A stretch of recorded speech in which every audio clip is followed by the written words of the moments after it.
India Legal presents Courts Roundup.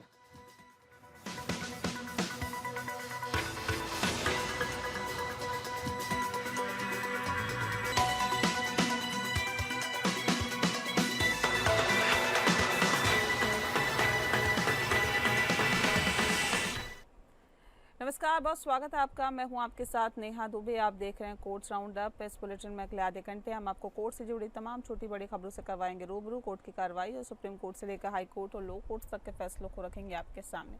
आइए शुरू करते हैं courts round up. India Legal presents Courts Roundup.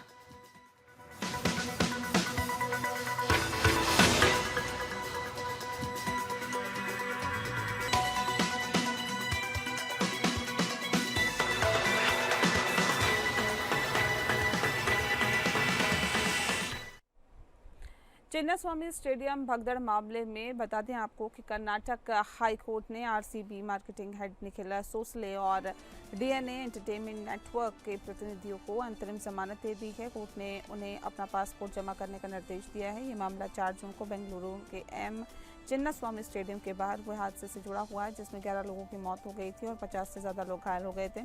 RCB ने अपने विजय परेड के लिए मुफ्त प्रवेश की घोषणा की थी, जिसके बाद बड़ी संख्या में लोग स्टेडियम के बाहर जमा हो गए थे और सोसले को 6 जून को बेंगलुरु हवाई अड्डे पर गिरफ्तार किया गया था और वह जब दुबई जाने की कोशिश कर रहे थे। कर्नाटक हाई कोर्ट ने सोसले और 3 अन्य आरोपियों को अंतरिम जमानत दी थी, लेकिन उन्हें अपना पासपोर्ट जमा करने का निर्देश दिया। पुलिस ने आरसीबी और डीएनए एंटरटेनमेंट नेटवर्क पर भीड़ को नियंत्रित नहीं करने का आरोप लगाया, जिससे कि ये भगदड़ हुई थी। कोर्ट ने कहा है कि आरोपियों को व्यक्तिगत रूप से देखा जाना चाहिए, न कि कंपनी के प्रतिनिधि के रूप में।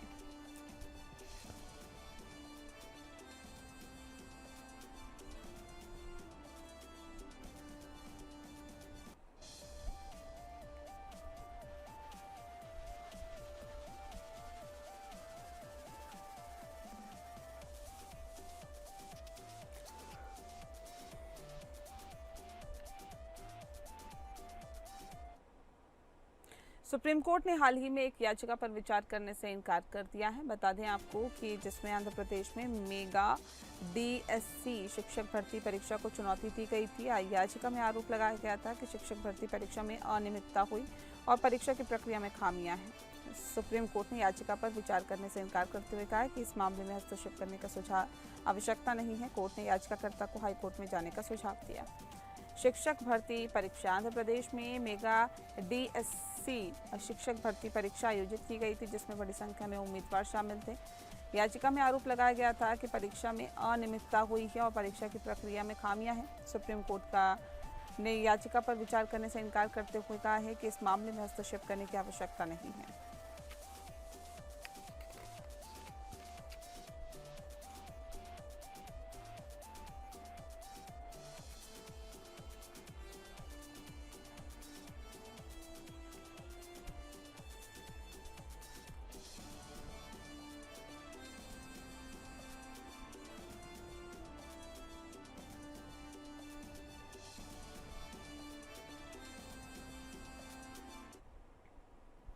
वहीं सुप्रीम कोर्ट ने केरल असामाजिक गतिविधि निवारण अधिनियम 2007 के तहत जारी एक निवारक निरोध आदेश को रद्द कर दिया है, जिसमें न्यायमूर्ति संजय करोल और न्यायमूर्ति मनमोहन की पीठ ने कहा है कि निवारक निरोध एवं कठोर उपाय हैं और इसका प्रयोग केवल असाधारण परिस्थितियों में किया जा सकता है। दरअसल राजेश नामक व्यक्ति रितिका फाइनेंस के नाम से पंजीकृत मनी लेंडर व्यवसाय चलाता था। उसे पलक्कड़ की जिला मजिस्ट्रेट द्वारा 20 जून 2024 को केरल असामाजिक गतिविधियों अधिनियम के धारा 3 के तहत निरुद्ध किया गया था। इसके खिलाफ कई आपराधिक मामलों का हवाला दिया गया, जिसमें केरल मनी लैंडर्स एक्ट, अत्यधिक ब्याज वसूली पर रोक अधिनियम, भारतीय दंड संहिता और SC/ST अत्याचार निवारण अधिनियम के अंतर्गत आरोप शामिल थे। निवारक निरोध आपराधिक न्याय प्रणाली का विकल्प नहीं बन सकता और ये केवल असाधारण परिस्थितियों में लागू किया जा सकता है। अगर राज्य को आरोपी की जमानत की आपत्ति थी तो वह सक्षम अदालत में जमानत रद्द कराने के लिए जा सकता था, लेकिन न केवल उसी आधार पर निरोध आदेश देना उचित नहीं था। सार्वजनिक व्यवस्था और कानून व्यवस्था में अंतर होता है। ये मामला सार्वजनिक व्यवस्था की श्रेणी में नहीं आता क्योंकि इसमें केवल कुछ व्यक्तियों तक प्रभाव सीमित था, समाज के व्यापक वर्ग पर नहीं। सुप्रीम कोर्ट ने 20 जून 2024 का निरोध आदेश और केरल हाई कोर्ट का 4 सितंबर 2024 का फैसला रद्द कर दिया। कोर्ट ने कहा है कि राज्य को अगर आपत्ति थी तो वह जमानत रद्द करने की प्रक्रिया अपनाता, लेकिन निवारक निरोध कानून का दुरुपयोग नहीं किया जा सकता।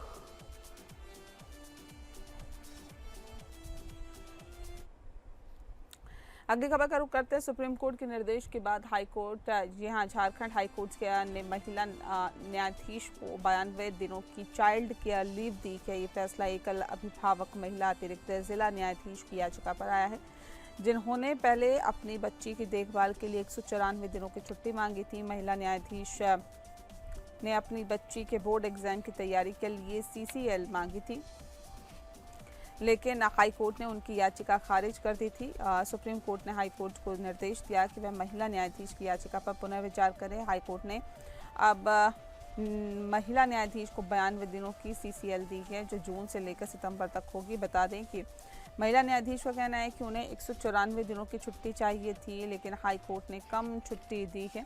और महिला न्यायाधीश का ये भी आरोप है कि सुप्रीम कोर्ट में याचिका दायर करने के बाद उनके ACR में कुछ प्रतिकूल टिप्पणियां दर्ज की गई है। सुप्रीम कोर्ट की अगली सुनवाई जो है वो अगस्त के पहले सप्ताह में होगी। हाई कोर्ट को निर्देश दिया गया है कि वे अपना जवाब दाखिल करें और महिला न्यायाधीशों की याचिका पर अपना रुख स्पष्ट करें। वरिष्ठ अधिवक्ता पर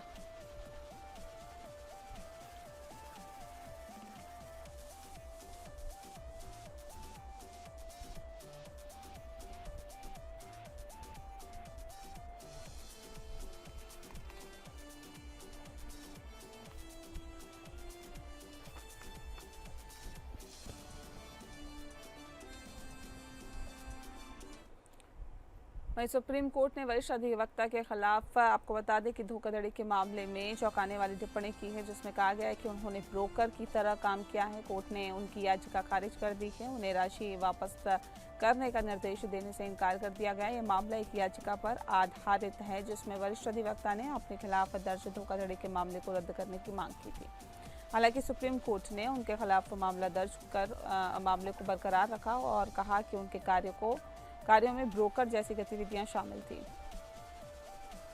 वरिष्ठ अधिवक्ता पर धोखाधड़ी का आरोप लगाया गया है। कोर्ट ने कहा है कि वरिष्ठ अधिवक्ता ने ब्रोकर की तरह काम किया है। सुप्रीम कोर्ट ने वरिष्ठ अधिवक्ता की याचिका खारिज कर दी है। कोर्ट ने वरिष्ठ अधिवक्ता को राशि वापस करने का निर्देश देने से इनकार कर दिया है।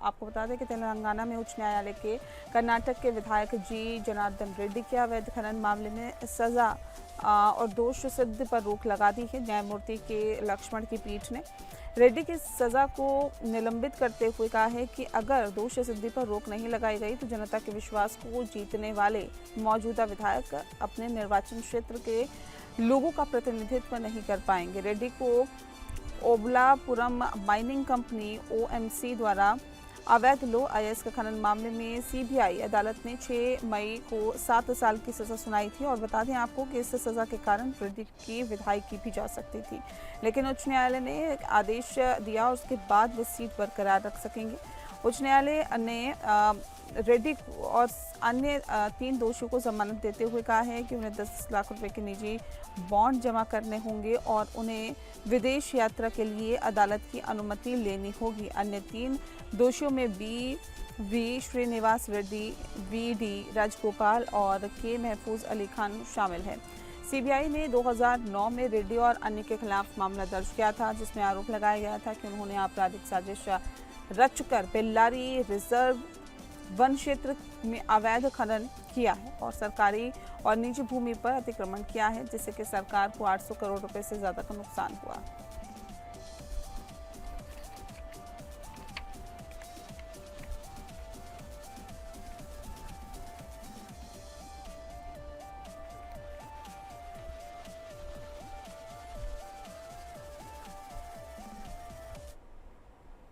अगली खबर का रुख करते हैं। इलाहाबाद हाईकोर्ट ने ऑनलाइन गेमिंग और साथ ही सट्टेबाजी को विनियमित करने के लिए समिति के गठन का निर्देश दिया है। न्यायमूर्ति विनोद दिवाकर ने उत्तर प्रदेश सरकार को प्रोफेसर केवी राजू की अध्यक्षता में एक उच्चाधिकार समिति के गठन का निर्देश दिया है, जिसमें प्रमुख सचिव, राज्य कर सदस्य सचिव के रूप में शामिल होंगे। साथ ही अन्य विशेषज्ञों को भी सदस्य के रूप में शामिल किया जा सकता है। ऑनलाइन गेमिंग और सट्टेबाजी का विनियमन, दरअसल न्यायालय ने कहा है कि मौजूदा सार्वजनिक जुआ अधिनियम 1867 एक औपनिवेशिक युग का कानून है, जो कि केवल पारंपरिक जुए के रूप में संबोधित करता है, जैसे कि कार्ड गेम। न्यायालय ने कहा है कि ऑनलाइन गेमिंग और सट्टेबाजी के विनियमन के लिए एक नए कानून की आवश्यकता है, जो डिजिटल मंचों और सर्वर को शामिल करे। समिति का कार्य ऑनलाइन गेमिंग और सट्टेबाजी के विनियमन और निगरानी के लिए एक व्यापक और संरचित विधायी ढांचा विकसित करना होगा। न्यायालय ने ऑनलाइन गेमिंग के प्रभावों पर चिंता व्यक्त की है, जैसे कि जुआ, लत, चिंता, अवसाद और सामाजिक अलगाव, विशेष रूप से किशोरों और युवाओं में। फैंटेसी स्पोर्ट्स की कानूनी स्थिति, दरअसल बता दें आपको कि न्यायालय ने फैंटेसी स्पोर्ट्स की कानूनी स्थिति पर भी चर्चा की, जो कि कौशल के खेल और संयोग के खेल के बीच एक कानूनी ग्रे क्षेत्र में आते हैं। इस निर्णय से ऑनलाइन गेमिंग और सट्टेबाजी के विनियमन के लिए एक नए दृष्टिकोण की उम्मीद है, जो इस क्षेत्र में कानूनी स्पष्टता और सुरक्षा प्रदान कर सकता है।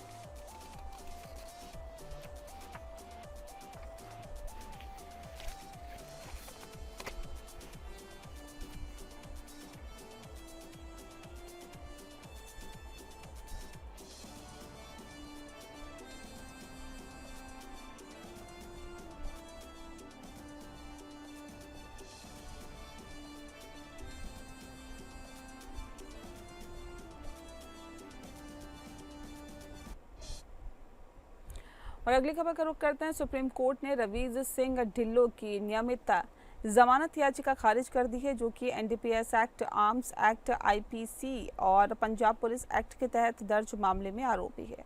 पुलिस ने गुप्त सूचना के आधार पर छापेमारी और उनके पास से 2.5 किलोग्राम हेरोइन बरामद की है। साथ ही कुल 6 किलोग्राम हेरोइन, 400 ग्राम अफीम, अवैध हथियार, 11 लग्जरी कारें, 50 लाख नगद और लगभग 100 ग्राम सोना जब्त किया है।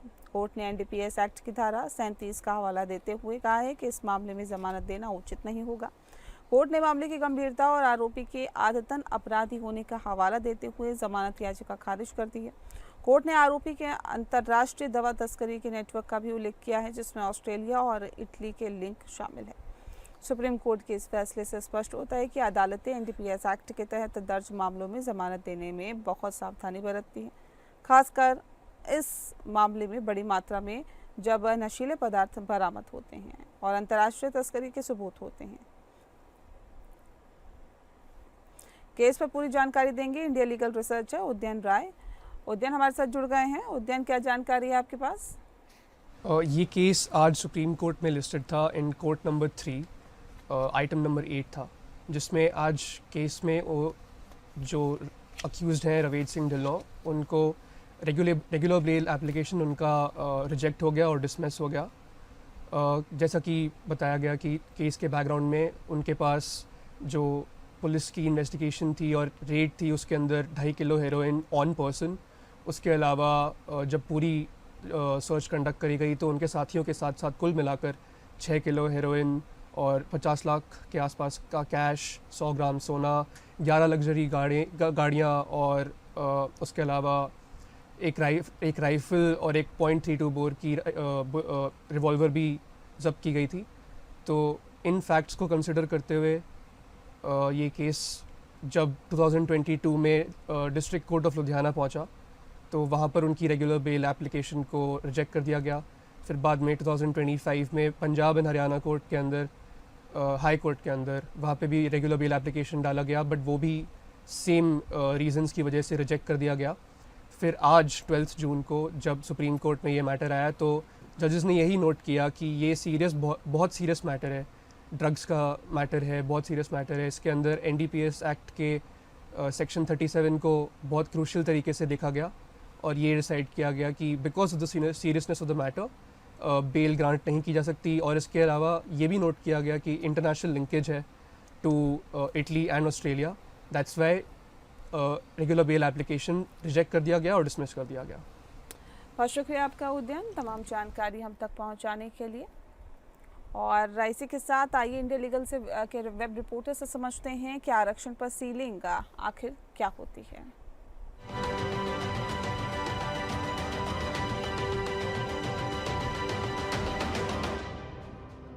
आपने कभी रिजर्वेशन सीलिंग का नाम सुना है?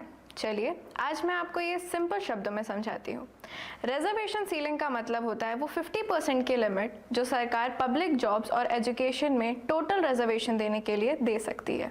ये लिमिट सुप्रीम कोर्ट ने Indira Sahni versus union of India 1992 के केस में फिक्स की थी। कोर्ट ने कहा था कि सोशल जस्टिस ज़रूरी है, लेकिन मेरिट और इक्वालिटी का बैलेंस भी होना चाहिए। इसलिए टोटल रिजर्वेशन 50% से ज़्यादा नहीं होना चाहिए जब तक एक्स्ट्रा ऑर्डिनरी सर्कमस्टांसेस ना हो। अब सवाल ये उठता है, क्या स्टेट्स 50% का सीलिंग क्रॉस कर सकती है? 2018 में महाराष्ट्र सरकार ने मराठास के लिए SEBC कैटेगरी के अंडर 16% रिजर्वेशन दिया, जिससे टोटल कोटा 68% हो गया। सुप्रीम कोर्ट ने इसे अनकॉन्स्टिट्यूशनल बताकर हटा दिया। 2024 में एक नया कानून आया जिसमें सेज सोयर कैटेगरी के तहत मराठास को 10% रिजर्वेशन दिया गया। फिर से सीलिंग क्रॉस कर दिया गया। बॉम्बे हाई कोर्ट ने इंटरिम रिलीफ कंटिन्यू रखा है। मराठा कम्युनिटी को अभी भी 10% कोटा मिलेगा। तो हाँ, स्टेट्स 50% से ऊपर जा सकती हैं, लेकिन केवल तब जब स्ट्रॉन्ग क्वांटिफाइबल डेटा हो और इनएडिक्वेट रिप्रेजेंटेशन दिखाया जा सके। Do follow us for more such legal updates.